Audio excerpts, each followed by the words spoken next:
Bonjour à tous, je vous invite à vous abonner à cette chaîne, à aimer, à partager, à commenter ces vidéos, c'est très important. C'est une manière de nous soutenir. Merci à vous tous. Oui, je fais un don à la Fondation pour l'école. Un enseignement de qualité est possible. La Fondation pour l'école reconnue d'utilité publique agit pour le renouveau éducatif au service des familles. Grâce à vous, nous soutenons la création et le développement des écoles indépendantes. Nous aidons au quotidien les acteurs de la liberté scolaire. Faites un don sur fondationpourlécole.org.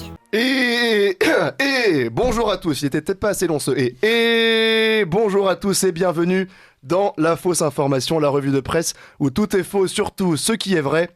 Et aujourd'hui en exclusivité, il vient de sortir de l'hôpital, nous sommes avec Jean-Marie Le Pen. Bonjour Jean-Marie. Bonjour Valentin, bonjour à toute l'équipe. Monsieur Le Pen, on a cru que vous passeriez à l'arme à gauche, hein? À gauche? Mais jamais de la vie, plutôt mourir, n'est-ce pas? Ah bah oui, justement, on pensait que vous alliez nous quitter. Bah oui, figurez-vous Valentin que j'étais prêt à partir. Mais puis je suis allé sur Twitter, dans mon lit d'hôpital, et puis j'ai vu que des gauchias se réjouissaient de ma mort prochaine.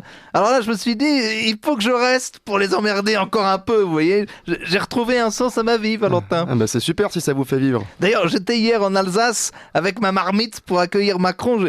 Je vais le faire courir, moi, le rouquin, moi, là-bas, là, hein. Ah, vous êtes encore en pleine forme, hein, Jean-Marie. En tout cas, bon rétablissement. Et notre prochain invité est un journaliste de renom, c'est monsieur Pascal Praud. Bonjour Pascal. Bonjour Valentin, bonjour à toute l'équipe. Alors, vous vouliez nous parler du président de la République en Alsace. Ah non, mais attendez, Valentin, je vous arrête tout de suite. Je vous arrête tout de suite, le président de qui? C'est le président de qui? 70% des Français pensent que c'est un mauvais président. Il est le président de personne. Bah, il est quand même élu.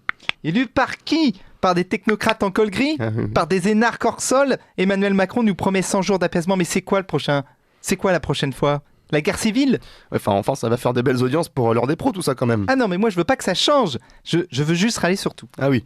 Eh ben, en tout cas, vous n'avez pas fini de râler, Pascal. Merci à vous. Et justement, on va tout de suite recevoir le président de la République en personne pour faire un retour sur ce déplacement. Bonjour, monsieur le président. Bonjour Valentin, bonjour à toute l'équipe. Ça secoue un peu en ce moment, non? Ah bon? Non, moi je sens rien. Il se passe quelque chose dans le pays? Bah, un peu quand même, hein. Vous avez pas vu tous ces gens là venus manifester pendant vos déplacements? Ah si, mais ce sont des soutiens. Vous savez, c'est très émouvant quand on est chef d'État de voir vos électeurs venir vous féliciter d'avoir défendu la démocratie contre un parlement irresponsable. Attendez, vous êtes sûr qu'il y avait que des soutiens là? Parce qu'on a quand même vu des gens avec des casseroles, avec des œufs. Ah mais ça c'est rien Valentin, c'est des prolos sans dents. Ah oui. Vous comprenez, s'ils n'ont pas de dents, ils peuvent pas avoir de voix les mecs. Ah, et vous pensez vraiment que c'est avec le mépris qu'on sortira de cette crise? Encore hier, vous avez déclaré « Les casseroles et les œufs, chez moi, c'est pour faire la cuisine ». Bah, en tout cas, pour des gens qui meurent de faim, des soi-disant pauvres, ces gens ont quand même vachement de nourriture, ils ont même de quoi me lancer à la figure. Donc, comme quoi, on a encore de la marge. Bah, en tout cas, merci. C'est une façon de voir les choses. Bon courage, monsieur le président, pour sortir de cette crise. Et nous, on va conclure cette fausse information comme de coutume en chanson. Et nous sortons de sa tombe Claude François qui a décidé de rendre hommage au chanteur Gims et à sa version de l'histoire. En plus, bon, le Clo-Clo, il est plutôt bien placé pour parler de courant électrique. On écoute ça tout de suite.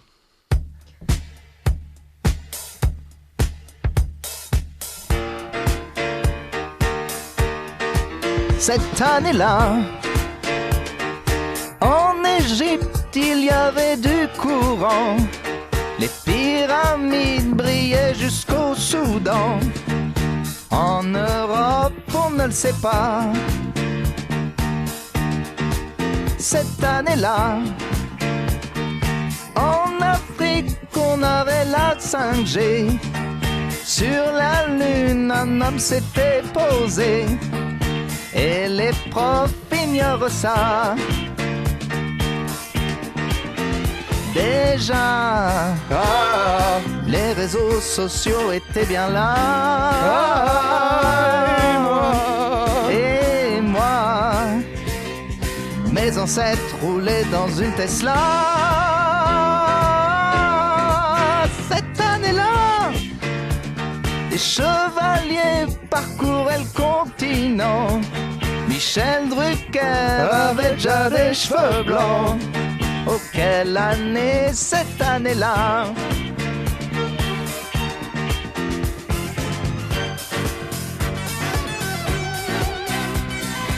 C'était hier, mais aujourd'hui tout a changé.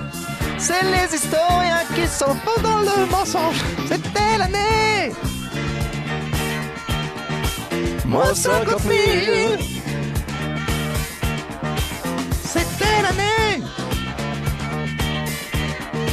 Moi 50 000.